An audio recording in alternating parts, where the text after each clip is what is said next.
Hello साथियों। Math competition class Amit sir की class में आपका बहुत बहुत स्वागत है। पिछले वीडियो में हमने अवकल समीकरण के बारे में, उसकी कोटि, घात और हल की पहली विधि चर पृथक्करण विधि हमने सीखी थी। आज हम समघात अवकल समीकरण का हल दूसरी विधि कैसे करते हैं, एक क्वेश्चन के माध्यम से सीखेंगे। क्या होता है वो भी देखेंगे।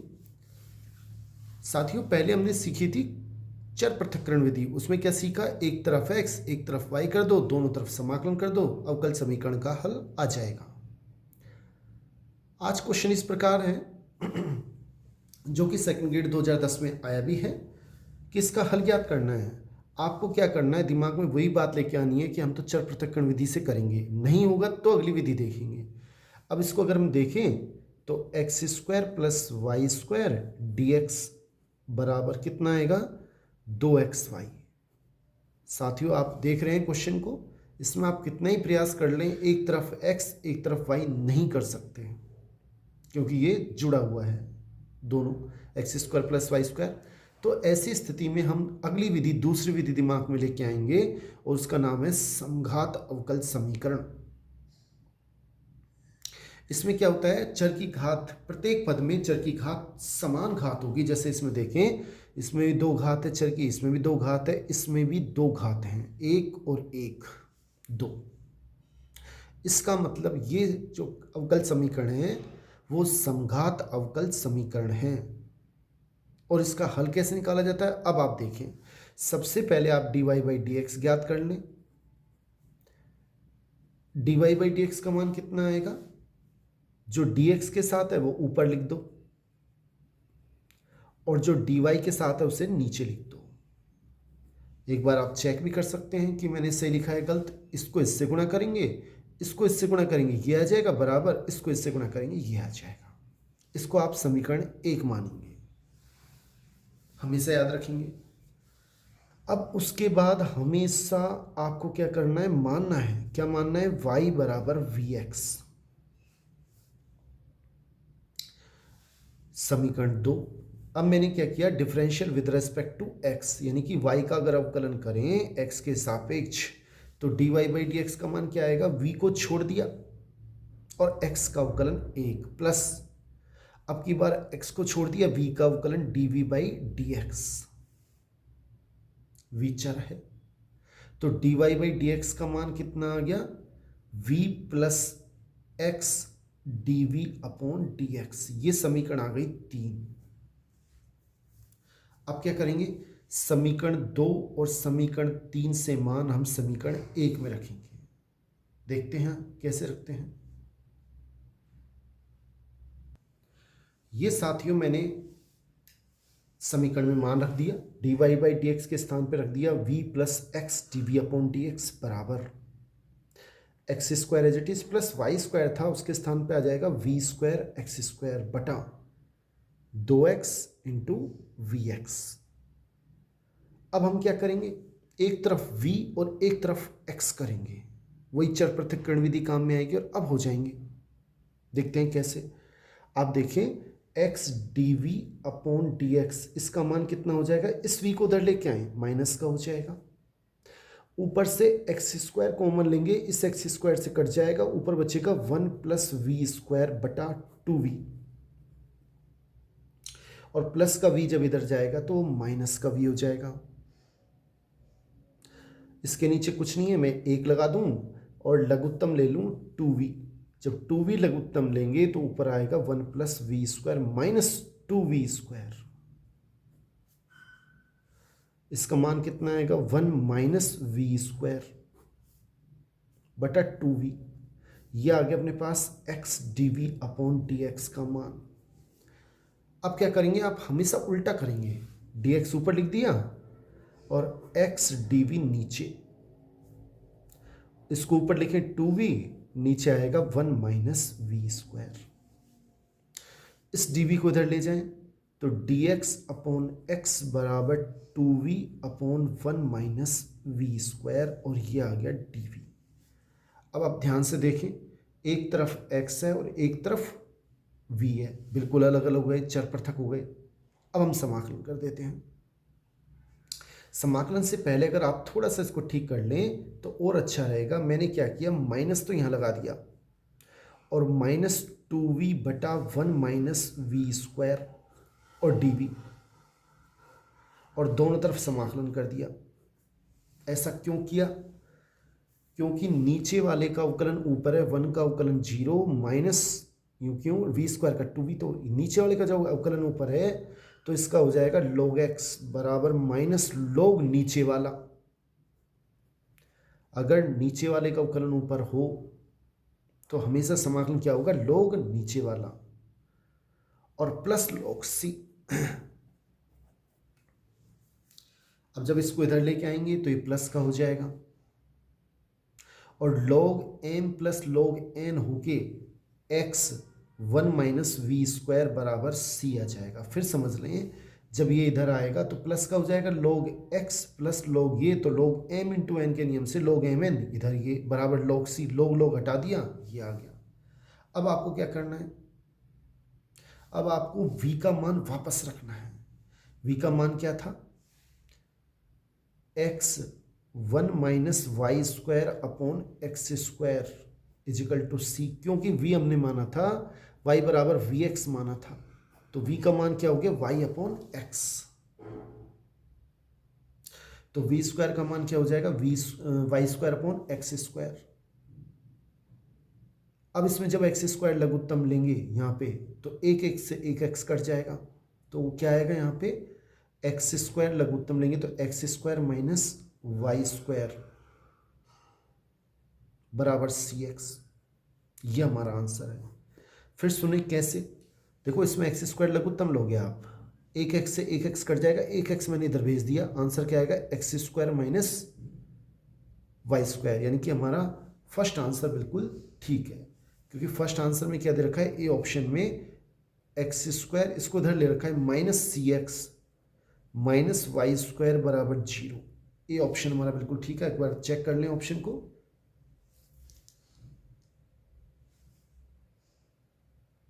साथियों ये हमारा पहला ऑप्शन है, इसका मतलब ये बिल्कुल सही है। मेरे ख्याल से आपको समझ में आ गया होगा। अब हम नेक्स्ट विधि देखते हैं, ये हुई समघात अवकल समीकरण। साथियों एक बार हम सारी विधियों पे एक दो क्वेश्चन कर रहे हैं, लास्ट में जितने भी क्वेश्चन आए हुए हैं उनको हम एक साथ करेंगे। एक बार हम विधियों को अच्छे से सीख लें। नेक्स्ट क्वेश्चन देखें साथियों, सबसे महत्वपूर्ण इंपॉर्टेंट विधि जिसपे अधिकतर 95% क्वेश्चन इस पे आता है वो है रैखिक अवकल समीकरण। 98% क्वेश्चन इसी पे आता है। रैखिक अवकल समीकरण क्या है कि dy/dx plus py is equal to q, इस रूप की जो समीकरण होगी उसे हम लीनियर डिफरेंशियल इक्वेशन, रैखिक अवकल समीकरण कहते हैं। ये याद रखना है, p और q दोनों x के फलन हैं, कुछ भी आ सकता है, x square y, x square x sine x log x, कुछ भी x के फलन है, x के रूप में मिलेंगे। रूप की अवकल समीकरण को हम रैखिक अवकल समीकरण कहते हैं। इसका हल कैसे निकालते हैं, सबसे पहले हमें IF समाकल गुणांक निकालना होता है। इसका सूत्र होता है e की पावर समाकलन p dx, p का समाकलन x के सापेक्ष, और हल निम्न होगा कि y into IF is equal to IF into q, ये वाला q, ये जो IF का मान आएगा y into IF is equal to IF into q dx plus constant c। एक बात और ध्यान दें आप, अगर मान लो अवकल समीकरण में ये भी अवकल समीकरण कहलाएगी कि dx अपॉन dy मिल जाए plus px is equal to q, तब p और q किसके फलन होंगे, y के। उल्टा भी हो सकता है कि आपको ऐसी अवकल समीकरण में मिल सकती है कि dx upon dy plus px is equal to q। अब ये भी अवकल रैखिक समीकरण है, इसमें चर ऊपर y था, इसमें चर x है, परतंत्र चर स्वतंत्र चर y हो गया, तो उसमें फिर कैसे करेंगे हल, सेम, बस क्या होगा, IF इजिकल टू e की पावर p dy, जहाँ x है उसके स्थान पे y हो जाएगा, x into IF is equal to I F into Q D Y plus constant C. मैं एक क्वेश्चन इस तरह का, एक क्वेश्चन इसका, हम दोनों देखते हैं, क्वेश्चन से सीखते हैं। अब साथियों ये क्वेश्चन है, समीकरण हमें ये दे रखा है, इसका हमें हल निकालना है। आप ध्यान से देखें, सबसे पहले आपके दिमाग में आना चाहिए चर पृथक्करण विधि। चर पृथक नहीं हो सकता, कितना ही प्रयास कर लो नहीं होगा। क्यों नहीं होगा? क्योंकि इसमें एक तरफ x करेंगे एक तरफ y, नहीं होगा। और दूसरा समघात अवकल समीकरण नहीं है। तो अब हमारे पास तीसरा ऑप्शन है रैखिक अवकल समीकरण, और वो कैसे करेंगे आप उसको देख लें। सबसे पहले अभी हमने जो dy बाई उसमें देखा, रैखिक अवकल समीकरण में dy बाई dx का गुणांक 1 होना चाहिए। तो आप सबसे पहले इसका गुणांक 1 करें, उसके लिए जो भी इसके साथ गुणा में है उसका आप भाग दें।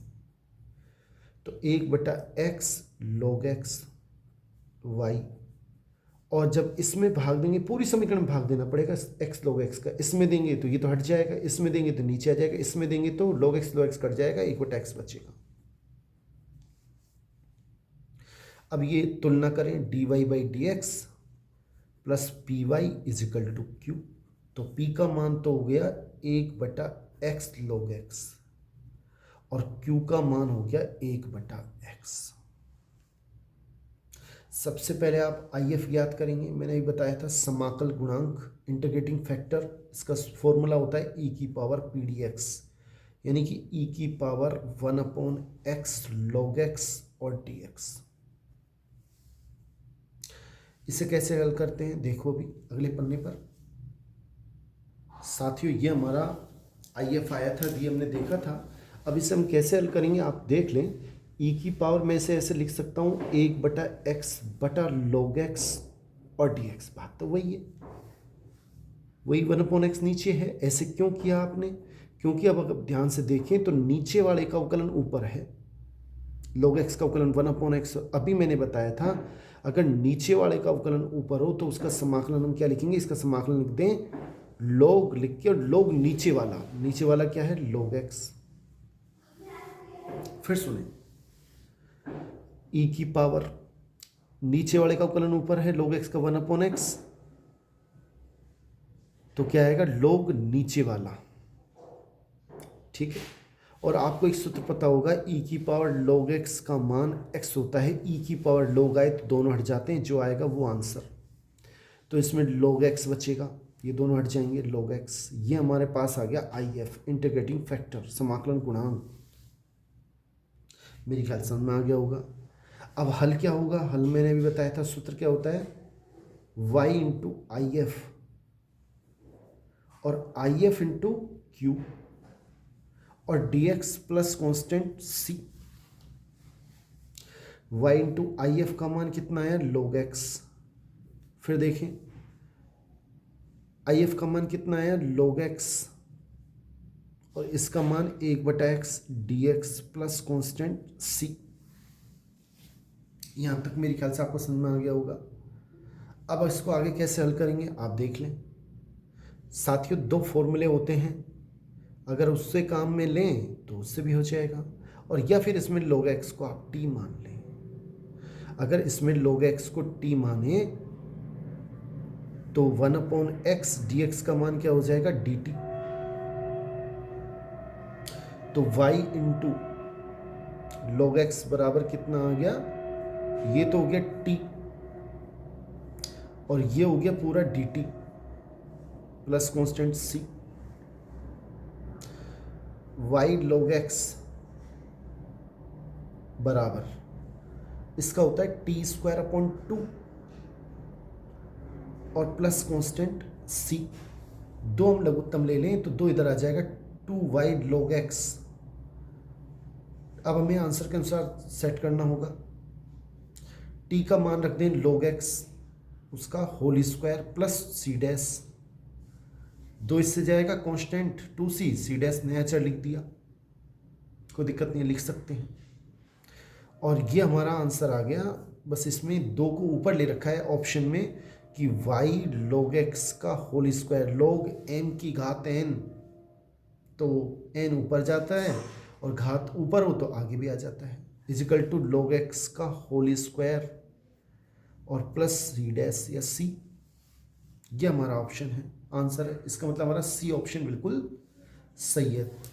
देखते हैं सी ऑप्शन यही था क्या? सी ऑप्शन बिल्कुल सही है, देख लें आप एक बार। साथियों देखें, सी ऑप्शन बिल्कुल यही है, यही हमारा आंसर है। इसका मतलब सी आंसर हमारा बिल्कुल सही है। एक क्वेश्चन और देखते हैं साथियों। इस क्वेश्चन को देखें आप एक बार। अब ये भी अवकल समीकरण है, लेकिन ये किस तरह से है आप इसको देखें। अगर मैं dy बाई डी एक्स का मान बताऊं तो क्या आएगा? ये सेकंड ग्रेड 2011 RS तो 1994 में आया हुआ है, तो y upon x plus 2y cube होगा। अब इसमें चर पृथक नहीं कर सकते, एक तरफ x एक तरफ y कर लो, नहीं होगा। समघात अवकल समीकरण नहीं है, सब में समघात समान घात नहीं है, इसमें एक है इसमें 3 है। फिर तीसरा ऑप्शन रैखिक अवकल समीकरण है, वो कैसे? अब इसमें क्या है कि आपको dx अपॉन dy लिखना पड़ेगा। अगर dx अपॉन dy लिखें तो इसको उल्टा कर दें, x प्लस 2y क्यूब बटा y, और इसको हम क्या लिख सकते हैं? dx अपॉन dy माइनस 1 बटा y into x is equal to 2y square. कैसे? ये एज इट इज एक एक्स अपॉन वाई है, ये इधर आएगा तो माइनस का 1 बटा वाई इंटू एक्स, और ये 2 का भाग देंगे तो 2y स्क्वायर, कोई दिक्कत नहीं, ठीक है। अब ये रखिए अवकल समीकरण हो गई। अब इसमें p का मान कितना हो गया? माइनस 1 बटा वाई, और q का मान हो गया 2y स्क्वायर। इसमें बस इतना सा अंतर है कि अब स्वतंत्र चर हो गया y और परतंत्र चर हो गया x। अब हल कैसे निकालेंगे? तरीका वही रहेगा। सबसे पहले IF निकालेंगे, इंटीग्रेटिंग फैक्टर। क्या आएगा? e की पावर p dy आएगा। तो e की पावर p माइनस 1 बटा वाई और dy, इसका समाकलन करें तो e की पावर माइनस log y, और इसको हम क्या लिख सकते हैं? e की पावर log y की घात -1, और ई और log हट जाते हैं तो ये आ गया y की पावर -1 यानी कि 1 बटा वाई। ये किसका मान आया है? इंटीग्रेटिंग फैक्टर IF का। अब हल कैसे करेंगे आगे देखिए।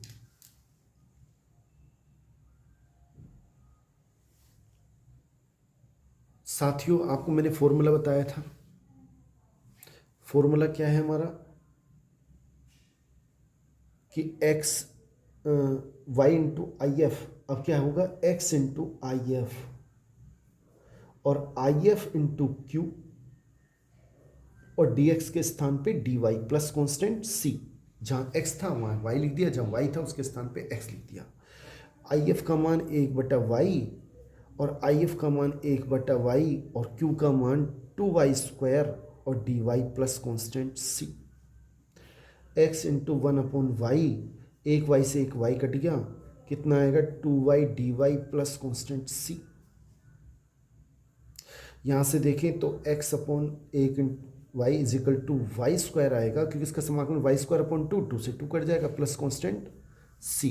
और इसको अगर हम हल करें, y इधर ले जाएं तो x बराबर आएगा y into y square plus c। मेरे ख्याल से आपको समझ में आ रहा होगा। ऑप्शन चेक करने पड़ेंगे कि ऑप्शन कौन सा ठीक है। ऑप्शन की बात करें तो अपना ऑप्शन यहीं, इसको देखें, ये अपना ऑप्शन ठीक है। ऑप्शन देख लेते हैं एक बार। साथियों ऑप्शन को अगर सेट करें तो ऑप्शन के लिए ये हमारा आंसर है, लेकिन ऑप्शन के हिसाब से इसने क्या किया है कि x upon y is equal to y square. कोई दिक्कत नहीं, ठीक है। c इधर भी जोड़ सकते हैं और इधर भी जोड़ सकते हैं, तो इस c को यहाँ लिख लें, या ऐसे मान लें कि ये c है, इसको इधर लेके आएंगे माइनस c हो जाएगा, उसको c डैश लिख दिया, नया कॉन्स्टेंट। ये हमारा आंसर है, यानी कि सेकंड ऑप्शन बी ऑप्शन हमारा बिल्कुल सही है। आप एक बार देख लें साथियों, ये हमारा बी ऑप्शन बिल्कुल सही है, y square is equal to x upon y plus constant c। बहुत बहुत धन्यवाद। आप चैनल को सब्सक्राइब कर लें, लाइक करें, अधिक से अधिक शेयर करें, जिससे मुझे थोड़ी